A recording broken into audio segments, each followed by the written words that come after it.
What to measure on my website. The top 4 rules of what to measure on my website.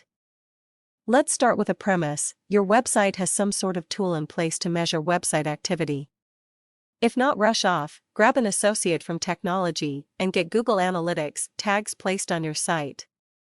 Or, invest in one of the paid website analytics packages. Website analytics is a subject that gets complicated, confusing, confounding, and frustrating very quickly. It's a pseudoscience, delivering varied results, depending on what tool you have in place. That's correct, different answers to the same question. Here's the kicker: none of the answers are wrong, just different based on how varied website tools measure your website activity. I will leave you on your own to explain this to the finance department, who will look at you like you're crazy. Keep in mind, website analytics are not perfect. We look at the data and detect trends and patterns that prompt us to take actions that make our website a selling machine. I've found that the best way to look at your website is like a retail store. Your store has a set of basic objectives that can be measured and managed. Each of these rules can be expanded to many different matrices to help manage your website. Rule 1: Measure acquisition. For your store to be successful, you need consumers. For your website, this would mean unique visitors. In other words, how many unique individuals visited your store in a day, week, or year. Don't confuse unique visits with visits.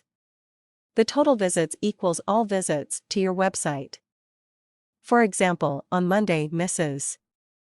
Jones visits your store 3 times, equaling 1 unique visit or 3 total visits. Rule 2: Measure engagement. For your store to be successful, you need people to walk in and shop, not run away. For your website, this would mean length of visit, or better yet, bounce rate. Your bounce rate is an incredible matrix. Cozy up to it and share it with coworkers at every opportunity.